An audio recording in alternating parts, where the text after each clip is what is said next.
The Amazon Luna controller. This was something I was interested in basically from the time I heard about it because of Amazon and their foray into cloud gaming services with their Luna Plus service that can be connected sort of to your Amazon Prime service. We'll talk about that because the service is really inseparable from the controller itself, especially the way it's designed and set up. You're going to get the maximum amount of use out of the controller using the service itself. So we're going to talk a little bit about that at the end. I'm also going to splice in some clips of the service to test the latency of the Luna controller. $39.99. Link will be in the description. It is an early Prime Day savings deal. At $40, I think it's actually quite a good deal. I think it's absolutely worth it, especially if you're somebody who's going to be using the Amazon Cloud Gaming services and you're setting yourself up to get the most functionality out of it.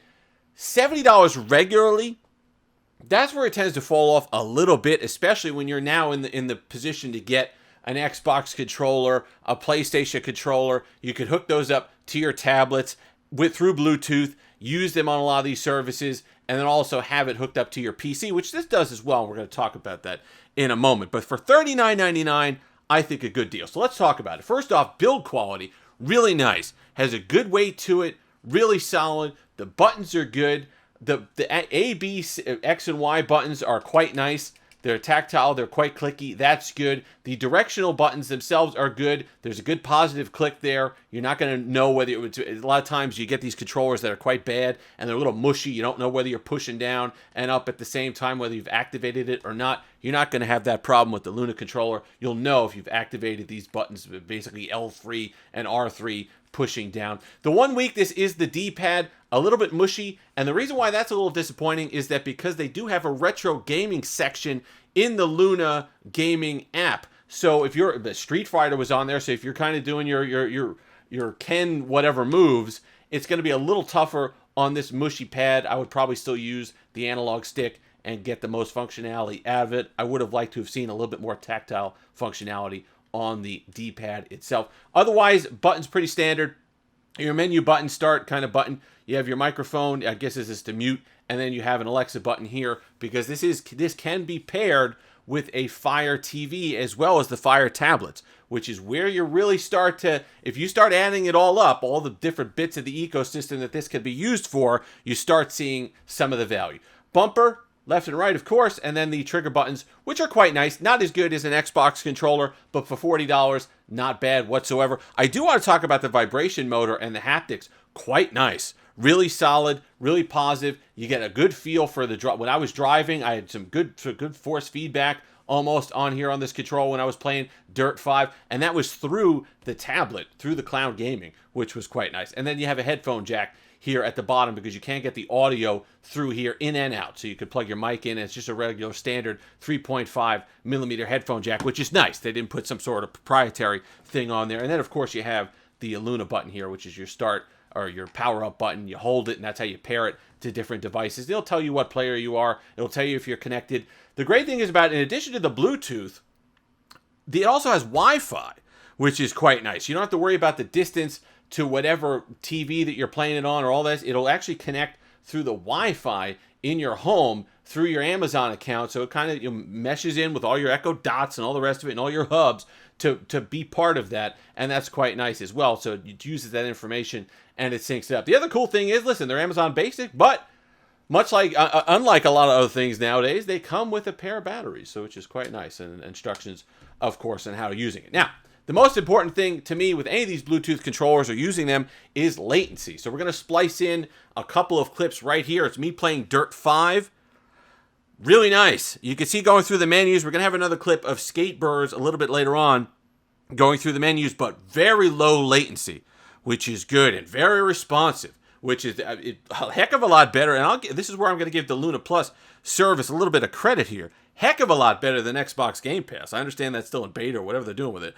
But I felt that the Amazon Cloud Gaming with the Luna controller, was lower latency and had better responsiveness than the Xbox Game Pass running on a Bluetooth controller. So that's a take for that what it is. But it felt almost like this was a connected controller connected in to the tablet when I was using it. You can see in Skatebirds, no issues there whatsoever at all. going through the menus, nice and snappy. I kept it where you could see my finger going through and pushing the analog stick there to get through the menus, and you could see playing a little bit of the game, no issues whatsoever.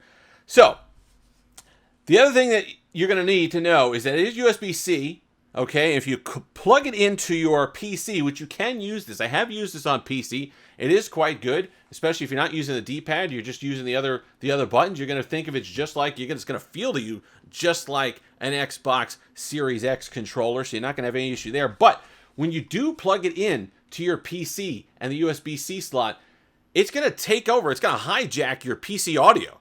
It completely cut off. I was in a party chat. It completely cut me off from that. It completely cut off game audio, and it just wanted you to put a 3.5 millimeter headphone into here in order to get the sound. And you could go ahead and alter that. You could go back into Windows settings and say, hey, no, I want it going through my speakers or my headphones, and it'll do that just fine. But just know, don't freak out when you plug this into your PC to go to use it on something that all of a sudden you lose audio. It's basically the Luna controller is trying to take over as your audio so that you could use it for that. Nice grip, kind of a little bit of texture on the back. It's still the plastics. It's not the rubberized texture whatsoever, but it still works. But the analog sticks do have a nice little rubberized feel to them as well.